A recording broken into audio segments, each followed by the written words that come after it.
प्रिय छात्रों, आप सभी का हार्दिक स्वागत है।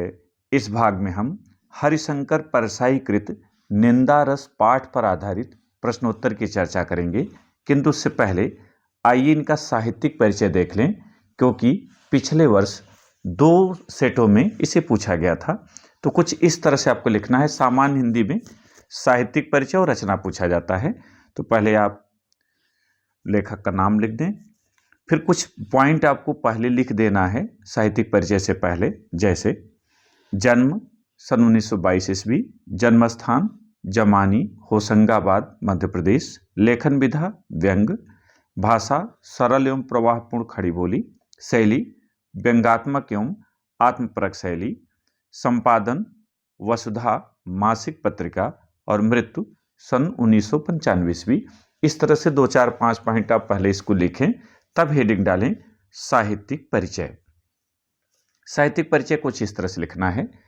यशस्वी साहित्यकार हरिशंकर परसाई जी की गणना हिंदी के श्रेष्ठ व्यंग्यकारों में की जाती है। इनके व्यंग सामाजिक एवं राजनीतिक विषयों पर केंद्रित रहे हैं। यद्यपि इन्होंने व्यंग के अतिरिक्त साहित्य की अन्य विधाओं पर भी अपनी लेखनी चलाई है, किंतु इनकी प्रसिद्धि व्यंग्यकार के रूप में ही हुई है। इन्होंने उपन्यास, कहानी, निबंध आदि लिखकर हिंदी साहित्य की श्रीवृद्धि की है। विकलांग श्रद्धा का दौर के लिए इन्हें साहित्य अकादमी पुरस्कार से सम्मानित किया गया।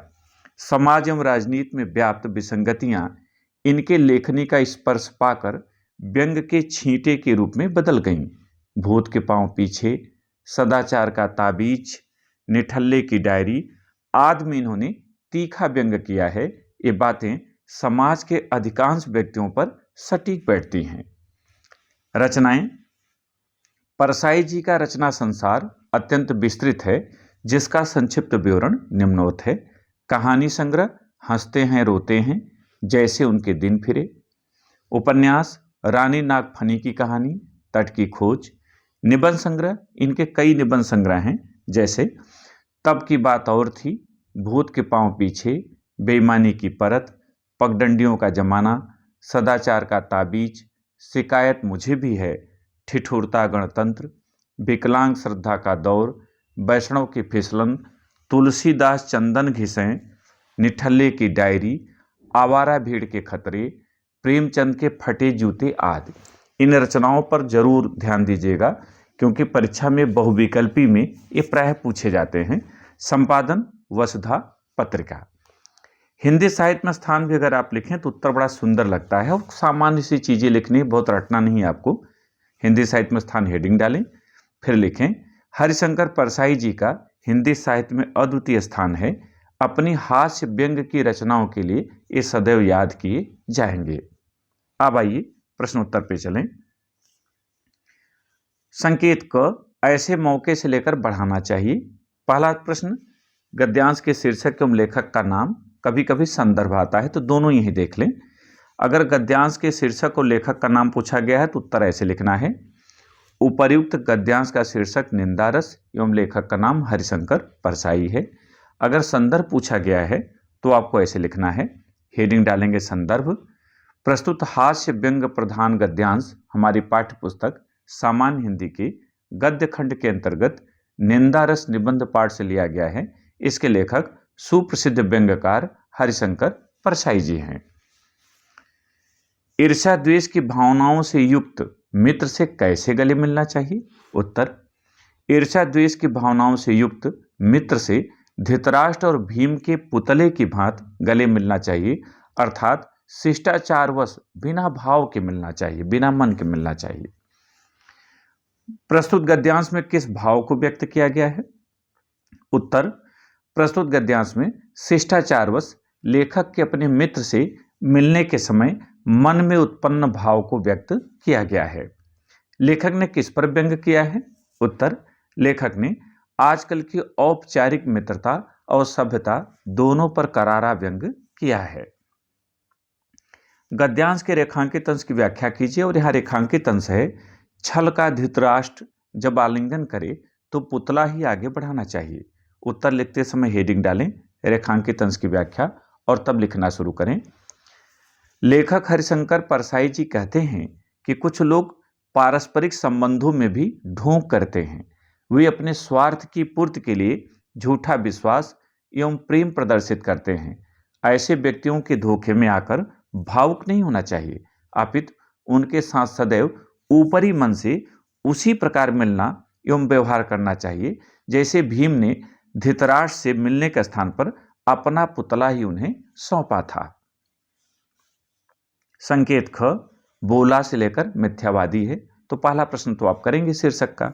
दूसरे से आइए, निर्दोष मिथ्यावादी लोग कौन होते हैं? उत्तर, जो लोग आदतन प्रकृति के वशीभूत होकर निष्प्रयोजन एवं निष्प्रयास झूठ ही बोलते हैं, वे लोग निर्दोष मिथ्यावादी होते हैं।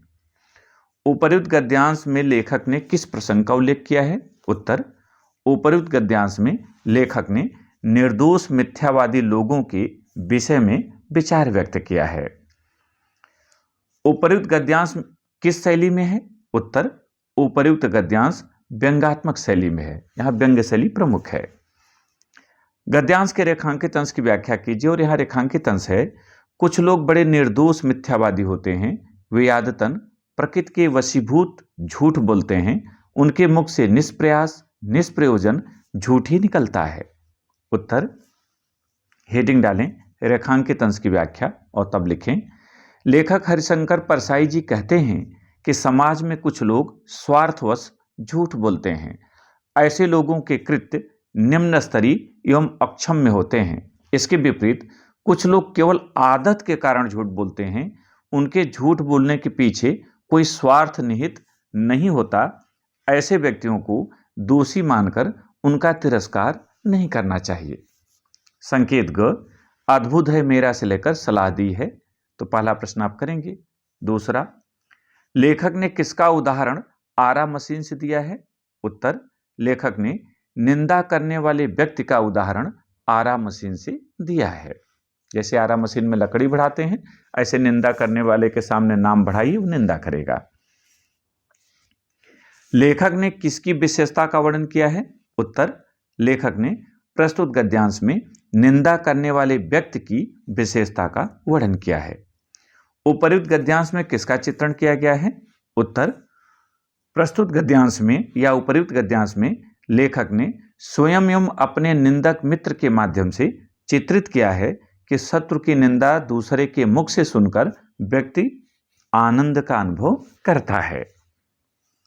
गद्यांश के रेखांकित अंश की व्याख्या और रेखांकित अंश है, निंदकों की सी एकाग्रता, परस्पर आत्मीयता, निमग्नता भक्तों में दुर्लभ है। तो रेखांकित अंश की व्याख्या कुछ इस तरह से लिखें। लेखक हरिशंकर परसाई जी कहते हैं कि एकाग्रता, आत्मीयता और निमग्नता यानी ईश्वर से मिलना प्रायः ईश्वर भक्तों में सर्वाधिक पाई जाती है, किंतु परिस्थितिवश वे भले ही इनसे अलग हो जाएं, परंतु निंदक विषम परिस्थिति में भी इन गुणों का त्याग नहीं करता है और पूरी तन्मयता से निंदा कर्म में लगा रहता है।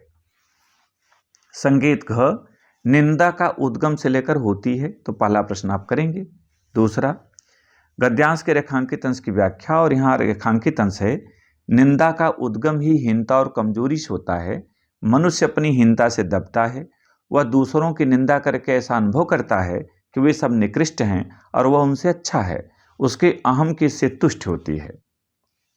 उत्तर, रेखांकित अंश की व्याख्या, निंदा की प्रवृत्ति का मनोवैज्ञानिक विश्लेषण प्रस्तुत करते हुए लेखक हरिशंकर परसाई जी कहते हैं कि मनुष्य में हीन भावना और उसकी कर्महीनता के कारण निंदा का जन्म होता है। मनुष्य में जब हीनता की भावना भर जाती है तब वह आलसी हो जाता है और उसकी कर्म करने की शक्ति क्षीण हो जाती है। तब वह निंदा का सहारा लेकर स्वयं को ऊंचा दिखाने का प्रयास करता है। ऐसा करके वह स्वयं को उच्च और दूसरों को तुच्छ समझकर संतुष्टि का अनुभव करता है। निंदा की प्रवृत्ति कब बढ़ती है? जैसे जैसे व्यक्ति कर्महीन होता जाता है वैसे वैसे उसमें निंदा की प्रवृत्ति बढ़ती जाती है। देवताओं को भय क्यों बना रहता है? उत्तर, देवताओं को कर्महीनता के कारण अप्रतिष्ठित होने का भय बना रहता है। निंदा रस का उद्गम कब होता है? जब व्यक्ति में हीनता और आलस्य का प्रवेश हो जाता है तब हीनता का उद्गम होता है। ध्यान दीजिए कि तब निंदा रस का उद्गम होता है। यहाँ आपको निंदा रस कर लेना है, प्रिंटिंग त्रुटि है, तब उसमें निंदा रस का उद्गम होता है। संकेत अंग ईर्ष्या प्रेस से द्वेरित से लेकर जाएगा तक, तो पहला आप करेंगे। दूसरा रेखांकित अंश की व्याख्या, और यहाँ रेखांकित अंश है, ईर्ष्या द्वेष से प्रेरित निंदा भी होती है, लेकिन इसमें वह मजा नहीं जो मिशनरी भाव से निंदा करने में आता है। इस प्रकार का निंदक बड़ा दुखी होता है। उत्तर रेखांकित अंश की व्याख्या, लेखक हरिशंकर परसाई जी कहते हैं कि निंदक दो प्रकार के होते हैं, मिशनरी निंदक और ईर्ष्या द्वेष से प्रेरित निंदक। मिशनरी निंदक वह है जो स्वभाववश हमेशा निंदा करता रहता है। ईर्ष्या द्वेष से प्रेरित निंदा दूसरे के उन्नत को न रोक पाने के कारण हताश एवं निराश होकर की जाती है। ऐसी निंदा करने में वह आनंद नहीं आता जो मिशनरी भाव से प्रेरित होकर निंदा करने में आता है। वस्तुतः ईर्ष्या द्वेष से प्रेरित निंदक अत्यंत दुखी एवं पीड़ित होता है। निंदा कितने प्रकार की होती है? उत्तर लेखक के अनुसार निंदा दो प्रकार की होती है, मिशनरी भाव से की गई निंदा और ईर्ष्या द्वेष से प्रेरित होकर की गई निंदा। लेखक के अनुसार ईर्ष्या द्वेष से प्रेरित होकर निंदा करने वाले व्यक्ति किस प्रकार स्वयं को दंडित करते हैं? उत्तर लेखक के अनुसार ईर्ष्या द्वेष से प्रेरित होकर निंदा करने वाले को दंडित करने की आवश्यकता नहीं होती, क्योंकि ऐसे निंदक दूसरे के उन्नत से दुखी होकर स्वयं को दंडित करते रहते हैं।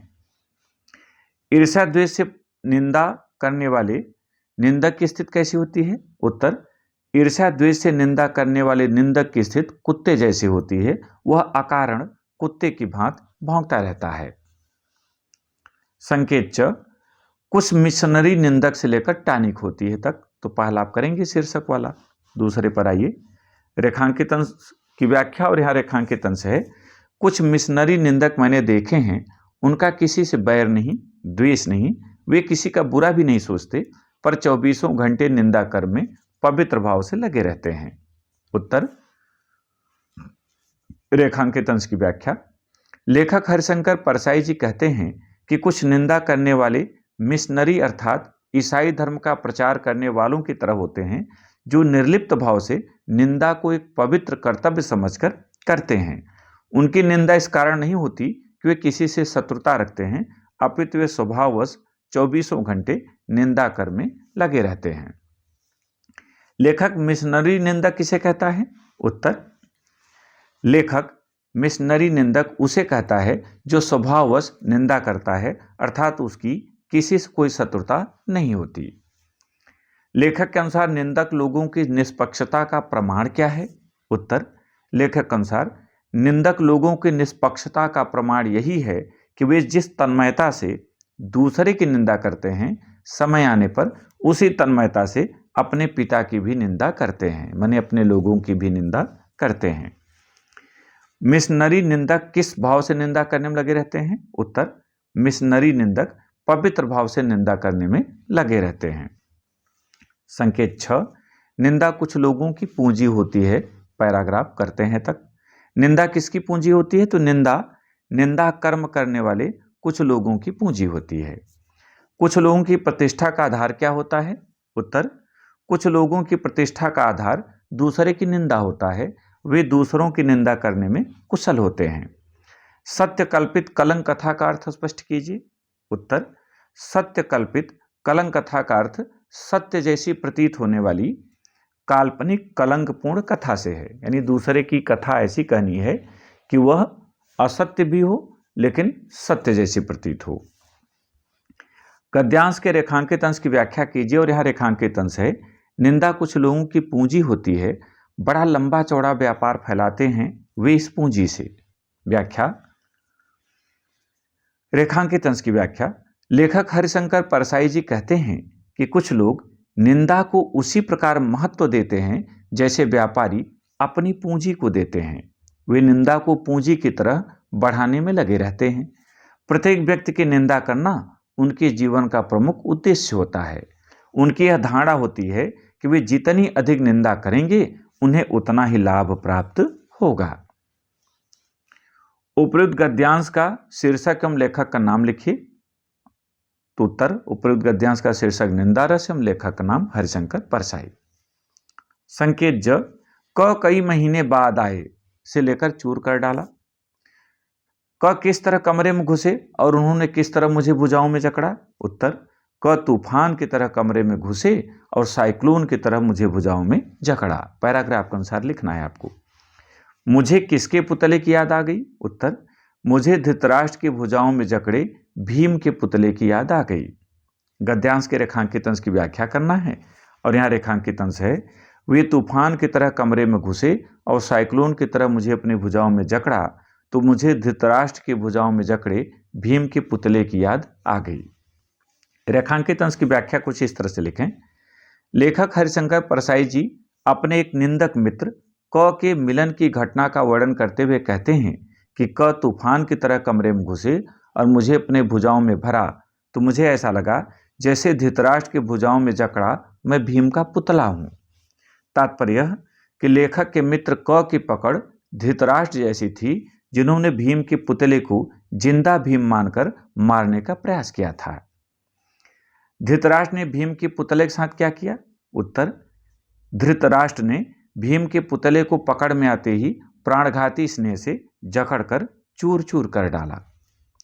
और अंतिम प्रश्न शीर्षक का है, तो आप इसे लिख ही लेंगे, निंदारस हरिशंकर परसाई। एक नए वीडियो के साथ फिर मिलेंगे। बहुत बहुत धन्यवाद।